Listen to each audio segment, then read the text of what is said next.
MTTB Music Podcast.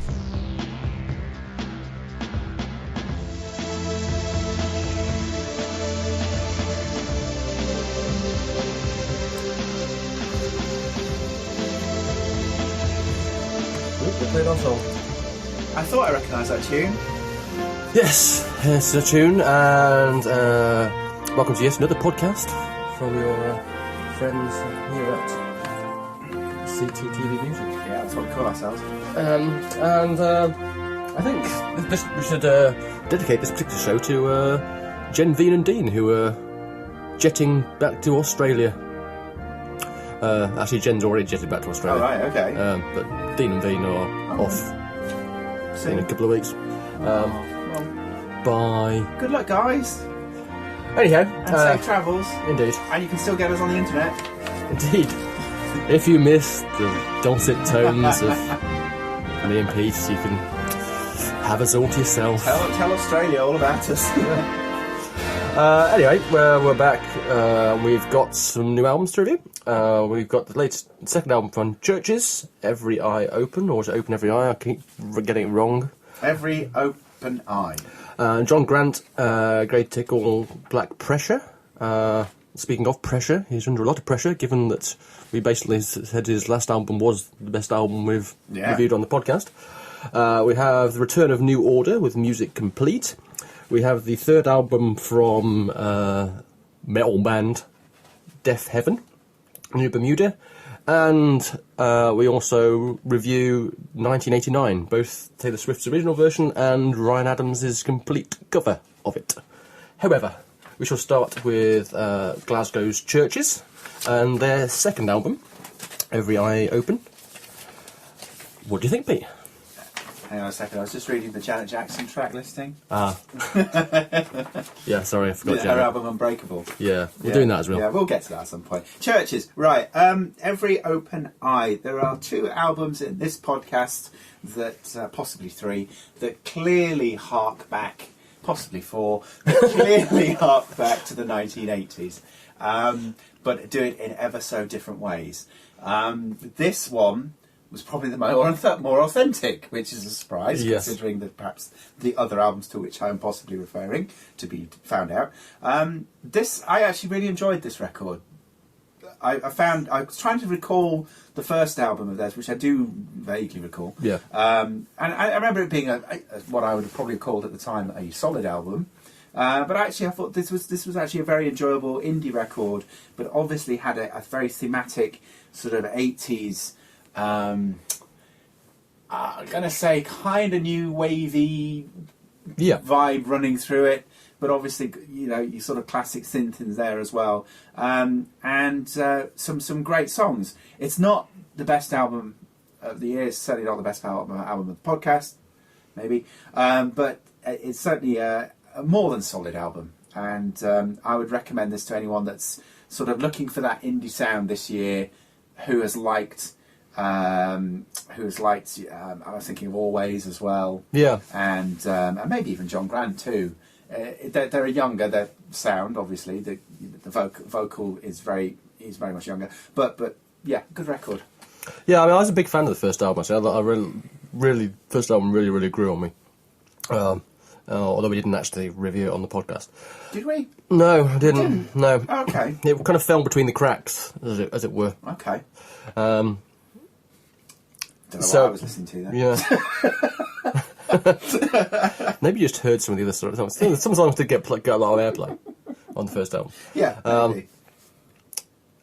What I quite like about this album is you've covered quite a lot of this. There's that kind of as you say, that kind of 80s synth pop thing, but definitely leaning more towards the kind of Depeche Mode kind of the alt version of it. Yeah. And in fact, similar to Depeche Mode, you've even got the token song with bloke singing. Yeah. It's Martin's turn. Yeah. Go on, you can sing a song. Go on. Which kind of made me laugh. Yeah.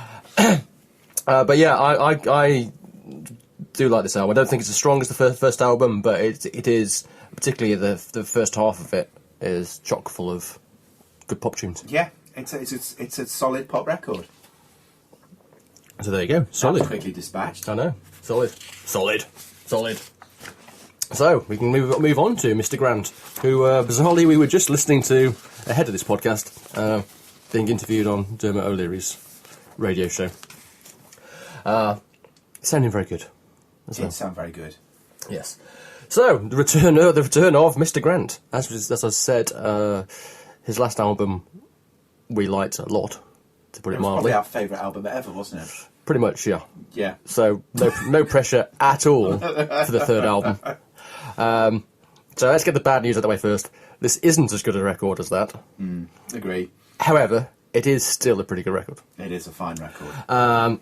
All the things we liked about him last time round are back. So, you know, his somewhat wry sense of humour and lyrical writing style is there to the fore. Just some brilliantly daft rhymes. So, you know, I think it's in No More Tangles, and he goes, Stockholm is a place I adore, but the syndrome by that name is one I abhor. You know, it's both wonderful and crap in equal measure. And is that the you're so sweet? I really love how you hate. You seem like someone they should chemically castrate. stuff like that. You know, it's just great. It's great stuff.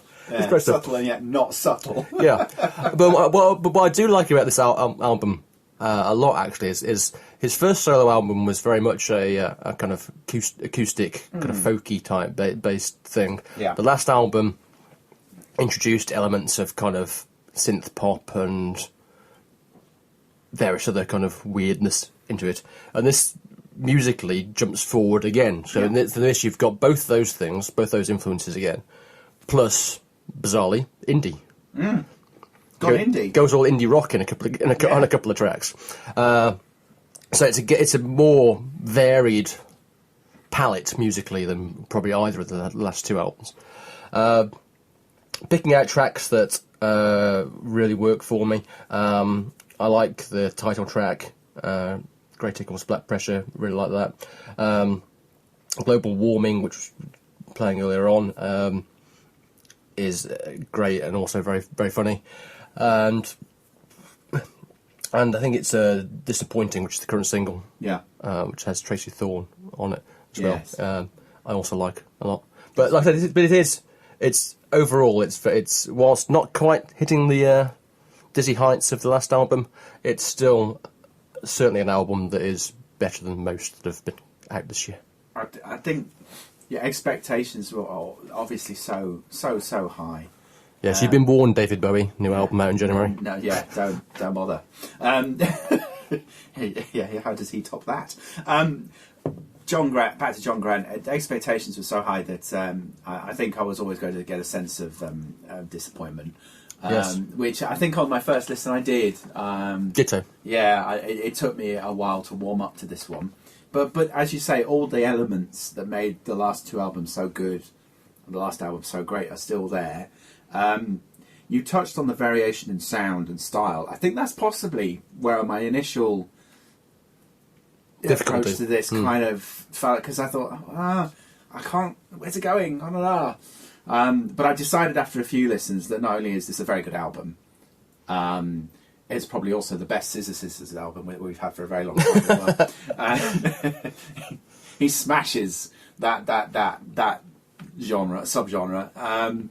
In part, but whilst bringing other elements. And I think actually if you were a fan of the first album, you could probably relate more to this in terms of that folk style. I think it's more prevalent here than it was on the last album even. Yeah, I suppose. In places. So if anything, he's kind of come full circle while taking it forward, as you say, to another step. I'd be curious to know. I'm obviously looking forward to the fourth old metal indie album that he's no doubt cooking up. But yeah, without doubt, this is one of the better records of the year. I'm still not sure it's the best record of the year. No, I wouldn't say it was the best record of the year. But you know, it's certainly up there. And I really enjoyed it. It's an album I could and will listen to again and again. And there's some amusing, like I said, some of the 70s, lots of 70s references in it, like last one. So I like the bit where he's kind of talking about trying to go and see Joan Baez, and it turns out they're going to see Joan as policewoman, and he kind of references kind of Angie Dickinson's 70s cop show, policewoman, followed by references to Dallas as well with Charlene Tilton and stuff like that. It's particularly kind of funny. Yeah. And of course, there's a song about Hitler and knitting sweaters. Yes, very bitter and yet uniquely comical and yet uniquely sad John Grant all together. Yeah, although he's much happier on this album. Yeah. Obviously, the thing about the last album was the fact that last album is possibly one of the best breakup albums and ever. This is the trouble, you see, where your favourite artists suddenly settle down and get happy. Yeah. Yeah, you know, you guess. I guess you lose that edge. But no, he's not lost it at all, by the way. No, he hasn't. So that's John done. Let's move on to what you might have been talking about earlier on. Really? Well, you mentioned the 80s, I do believe, and we have the return of New Order and their 10th album. Yeah, which I thought they'd done more than that. No. There you go. But this is their first without Peter Hook. But it's arguably their first as the original lineup for a good decade or so. Yes, as well. because Gillian Gillian's returned the band after taking off time to look after kids. And I think that's a really important thing. Yes, I would agree. Musically, particularly for this album, which really does go back in many ways to their late 80s, early 90s heyday in terms of the sound. And the fact that you've got both Gilbert and Morris there, it really is apparent now. They weren't just the other two; they have been the solid. The engine room to New Order. And as great as the bassist as Peter Hook is, there are times on here where you don't really miss him. No. And when he is needed, he's quite easily replicated. It does seem so, yes. Yeah. A couple of tracks on the latter part of the album are very kind of bassy. Yeah. I mean, I like Peter Hook. I've always liked Peter Hook. I like him in interviews. I like his books. I like what he's done subsequently. But no, there isn't that. You don't miss him. That's anyway. This album, as I've said, it's really strong for me. This one, in terms of a New Order, almost a classic New Order album. We said this earlier in the year about Blur, sort of going back to their heyday and actually progressing at the same time. Yes. New Order, I feel, are on a similar track with this album as well, in terms of it's a classic New Order sound, and yet you feel it feels current. Yeah, I feels think that's right. Yeah. And it's certainly their best record in a long while. A long time. Let's say 20 years. Yeah, that's probably fair. Yeah. I always remember their comeback at the early noughties was good, but it had more of a rock base to it for understandable reasons. This really takes you back to what New Order's about. Yes, this is definitely more synthy than their last few releases, which, as you said, have been more indie guitar based. Yeah, and I really enjoyed this album. I probably enjoyed it as much as I've enjoyed any New Order album, as I say, for a very long time. It has classic opening, Restless. Yes. Even the title seems like it's jumped straight out of 1987. There are a couple of tracks on here I noted with the influence, the Chemical Brothers, which is logical to me. The Chemical Brothers are the bastard offspring of New Order in many ways. Yes. There are some really good tracks, particularly on the first half of the album. Found it perhaps did drift back towards sort of indie territory. See, that's interesting, because I prefer the second half of the album. Classic split. Yeah. See from me. Yeah. Restless is fine. Yeah. Then I could pretty much ignore the album until we get to Stray Dog. Stray Dog onwards. Yeah. So I love the record. Yeah. So it's Stray Dog onwards where my attention starts to wander slightly. But until we get, of course, until the final closing track, and you sit there and you scratch your head and you think, is that Brandon Flowers? Yeah. Of course it is. And that's got a real Killers vibe to it as well, which I really enjoyed. Yeah, but better than Killers recently. Better than recent Killers output. Anyway, so why don't you handle the second half? Yeah, like I love the second half, and for me, Stray Dog, which back to you talking about Gilbert and Morris. As far as I'm aware, this pretty much started off as an instrumental piece that they'd written, and the track itself is basically a poem. Yeah.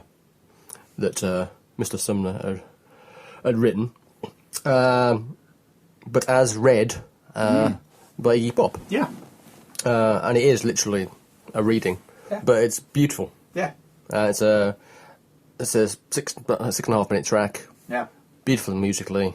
The poem is a lovely piece of work, and it just works a treat with Iggy's voice. Yeah, which complements Reading it. brilliantly. Yeah. With the instrumental. Yes, and I mean, it is. It's one of those things that they don't really go together, and yet they do. And yet they do, and you don't really know it's Iggy Pop. So for me, that's where the album comes alive, and I think the quality of the writing from then on is really good. Nothing But a Fool, particularly, I really like. As you said, it ends on a high with Superheated, which is, as you say, one of the best Killers songs that Killers haven't written recently. Managed to do. So yes, definitely a return to form, to use that old cliche. But it is. Yes, it certainly is, and I think it's certainly probably the only New Order album of the last couple of decades that's worth purchasing. Yeah. So, Peter, if you're listening, just kiss and make out. Yeah, you're not really being missed, mate. No. Right. Deep breath. We now move on to Deafheaven and New Bermuda. We've done pretty well by metal over the last couple of years. We really have. Whilst not intentionally, and it really is not intentionally, we seem to have ended up at the more challenging ends of the genre, with quite a lot of doom and death metal being in our review batch, and this definitely ticks those boxes. This is the third album from this American band, and I think doom and death metal is pretty much sums up what we've got here. We've got 5 tracks, all the tracks verging on 10 minutes long, and this is kind of a weird album, really, in a lot of ways, because they are a doom death metal band, but they're almost like a kind of prog doom death metal band, if that makes any sense whatsoever. And it is weird. It kind of starts off Brought to the Waters, the opening track, and you got this kind of church bell eeriness type of cliched metal opening almost. You're almost expecting kind of Spinal Tap to kind of come out, and then you get some typical thrash drums and strummed power chords, and I'm thinking, this is all right. It's all right. And then you get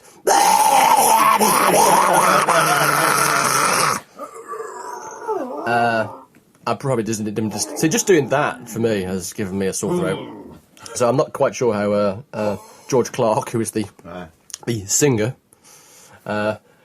manages to do it. And as we've discussed previously on the podcast, I'm not really a fan of the screaming, growling vocal approach, and particularly when there is no contrast. Because some of the albums we have dealt with before, where there has been screaming, there's also then suddenly been proper singing or other stuff going on. So there's more kind of contrast. Yeah. Whereas with George, there's not really any contrast. It's scream, scream, scream, scream, scream, scream, scream. And exactly. That's what. I respect these guys that do it.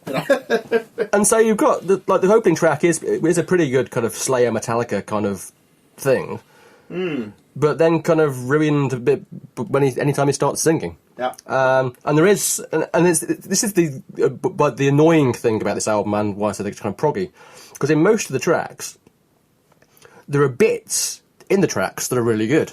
You get nice. There's a musical passage about 4 minutes into the opening track where it gets all kind of indie rock and kind of shoegaze. Yes, shoegaze. Yeah. Very much. Yeah.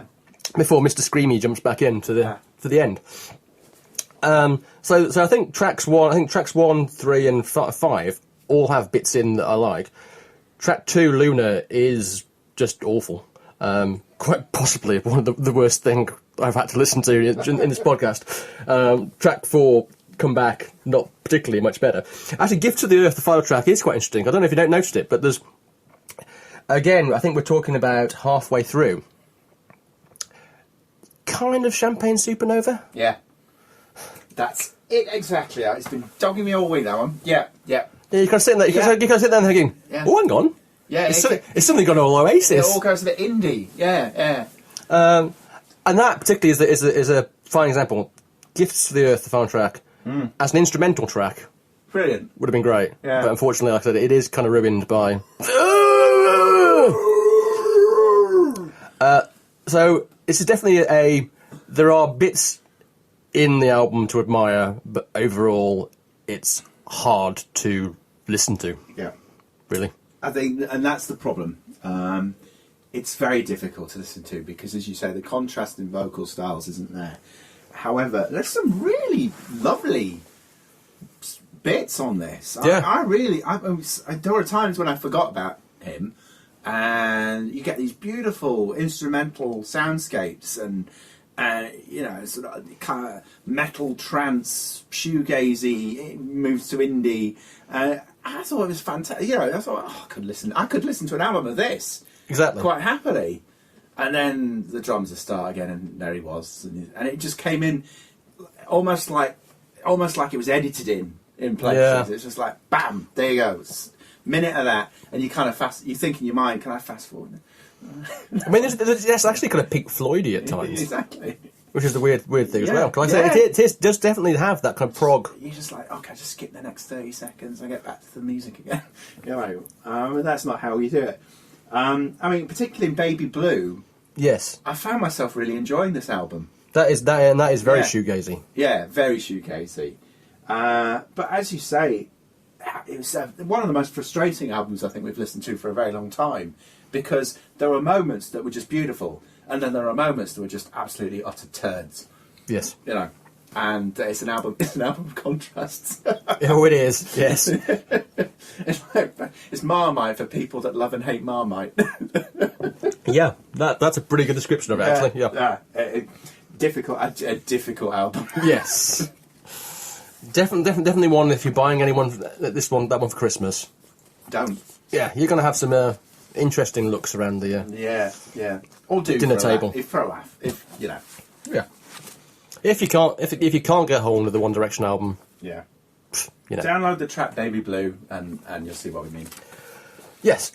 Right. Back to the 80s. Sorry. Back to back to the return. Actually, it's five albums. Back to the return of Janet Jackson. Yeah. Unbreakable, and her reuniting with Jimmy Jam and Terry Lewis, who were instrumental, no pun intended, in creating her sound that basically helped her sell bucket loads of records at the start of her career. Yeah. So, is the return of Jam and Lewis a good thing? Pete? Yes. If you're a Janet Jackson fan. I'll say, disclaimer, I'm not. Okay. This is a good album. This is a great Janet Jackson album. It is a good album, you're right. Actually. It's fairly long, but a lot of the tracks are short. Yes. So don't be put off by the 17 or 18 length track list. And I think actually as an album, it works really well. It is sequenced really well. You have classic Janet Jackson verging on Michael. Yes, I think there's a couple of... Certainly in the first third. Yes, and kind of in a kind of creepy, icky kind of way. Because even doing the kind of bits as well. You picked up on that, and it's almost like she went into the studio and said, "Make me sound like Michael." At times, and I don't. Was it the Great Forever? That's really one that sounds really, yes, really. It is early on. Michael Jackson. And which is actually a good song. Don't get me wrong, but it is. And lyrically, both early on and later on this album, there's clearly nods to Michael, and his loss is obviously still clearly felt. So yeah, the good sort of early Janet Jackson album. What really grabbed me about this album, what made this album actually enjoyable to me, was the final third or so. Yeah, there's a really nice little soul album in there. It's like an album within an album. Yeah. from about To Be Loved onwards, it was a kind of real sort of funky soul album, you know, just thrown away at the back of the end. Well, not the back of the album, but just compiling that final third of the album. Really enjoyed that. There's really, really great songs there. A bit Princey in places, I thought. A bit Princey in places, but sung really, you know, really well. Musically great. All that stuff earlier with the vocoders and so on had all been stripped away. And I think up until the final track, it doesn't really come back again.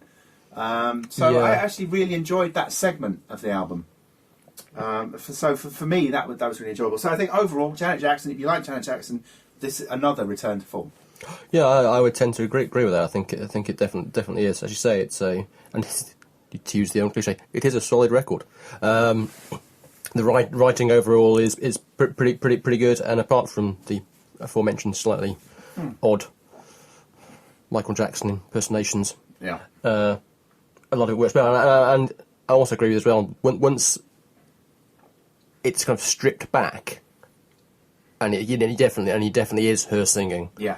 Then it's good. So I think actually there's two of the ballads I think are very good. So I think it's After You Fall and No Sleep. Is it No Sleep or is it Night? No Sleep, I think. Two ballads. Both beautiful songs. Really lovely. And I agree with you that the album, the last third of the album is where it's at its strongest. I particularly like kind of Promise into kind of Lessons Learned, Black Eagle and Well Travelled. Yeah. Section of the album just before the final track. I think it's particularly strong. And yeah, I think if you are a fan or have previously been a fan of Janet Jackson, who's may have kind of gone past it, not making a good record, then definitely worth getting back in contact with Miss Jackson, because this is definitely a good album of this type of music. Absolutely. So, with the new stuff out of the way, as it were, we finish up with a little discussion about one album, but two versions of one album. So, this was brought on by the fact that Ryan Adams recently decided to cover the whole of Taylor Swift's 1989 album from last year. An album that we were going to review on the podcast until... we were, weren't we? Yes, until Miss Swift happened? decided to yank all the stuff off Spotify. Yeah. So, we didn't. Ironically, the Ryan Adams version of the album is available on Spotify. There you go. Anyway, Taylor's version has already shifted over 5 million copies in the US. And amusingly, his first album to do so since Adele's 21. If only she was going to release a new album soon.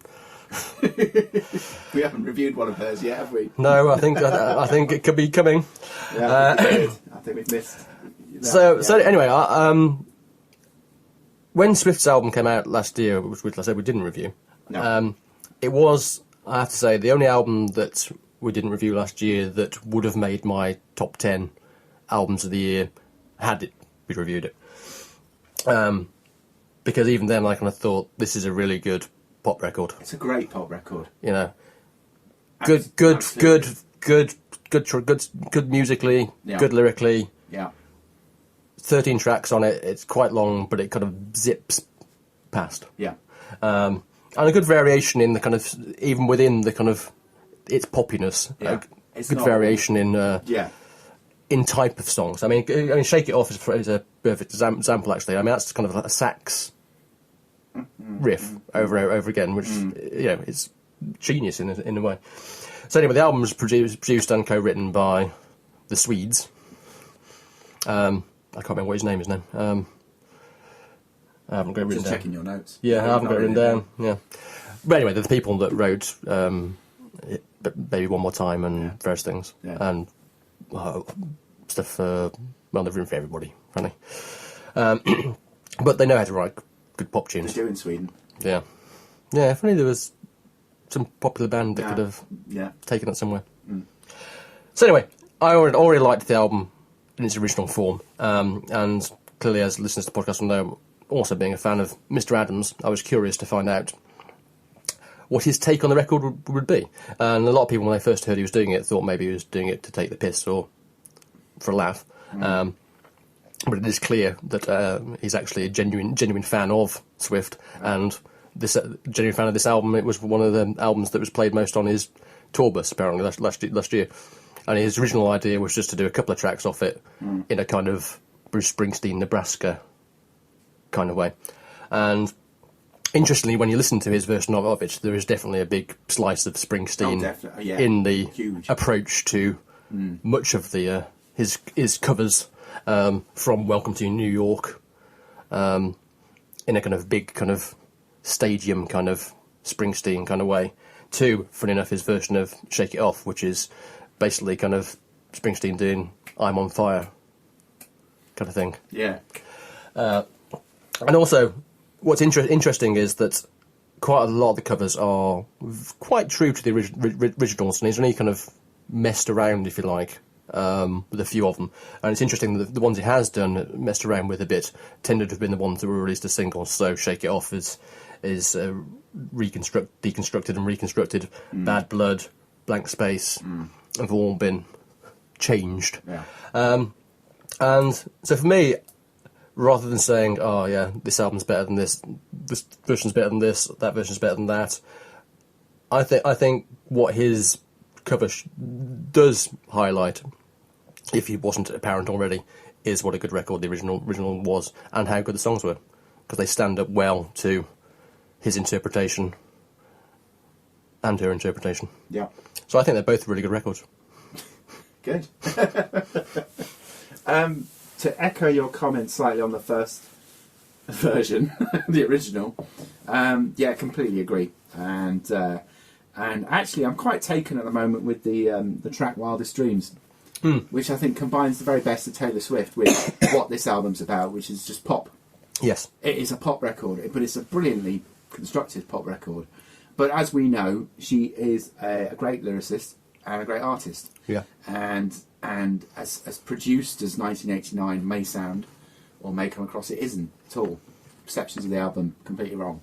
It's a great pop record, and what's clear, and I completely understand where Ryan Adams is coming from on this, is that there is a real soul to 1989 that he's picked up on. Yes, and he's just run with it, and he's run with it in his own way. It sounds very Ryan Adamsy in parts. Yes, it has to be said. His version of 1989 is slightly more kind of miserable and dark, and slightly less upbeat than Taylor's original happy version. You can imagine Taylor Swift listening to his version and thinking, "Oh God, what's he done?" Yeah, but it does show how you can interpret lyrics, though, doesn't it? Yeah, absolutely. And as I say, I prefer her version of Wildest Dreams, but I think I prefer his version of Bad Blood, you know. Yeah. And actually, I disagree. I think both versions of Bad Blood are actually quite similar, but different. Yeah, I suppose. You know. Anyway, so I think I prefer. This is tricky. I obviously really like. I really like his version. I think I like his version right up until Wildest Dreams, and then I think it just goes too dark after that. Yeah. Whereas I think her version is more consistent throughout. If that makes sense. Yeah, it does. Yeah. And I think I think this is one of his better albums as well. And he seems to have had a real return to form of late, because we liked the last album particularly, and he really is on a good run at the moment. So I mean, it's not only a great Taylor Swift record. I think it's a great Ryan Adams record as well. I totally agree. I think if Taylor Swift's original album hadn't existed, and Ryan Adams just put this album out as a Ryan Adams album, it'd have been then it'd be a good Ryan Adams album. Yeah, it'd be a great Ryan Adams album. So both albums are great. And we'll end it there. One positive note to end on. Yes. Yes, we'll be back in December. We will. Are we going to pick a best before we go? I don't know. No. Actually, I don't know. I don't know. It's a close call, this one. Yeah. I would actually, bizarrely, I would be tempted to say Taylor Swift's version of 1989, but it's an album from last year. That's an album from last year. Of the new stuff, the stuff isn't there, then probably just, and I mean just, John Grant, but it's a very close call for me. For me, it's John Grant. But as you say, I think Ryan Adams is snapping at the heels. Yeah. And New Order's not that far behind. Right, so we'll reconvene again next time after we've gone gigging. Yeah, we got some gigs. Yeah. Yeah. Ding, ding, ding, ding, ding, ding, ding. Oh, right, yeah. Well, we'll talk about that next time. Yes. Right, good. Till then. Bye.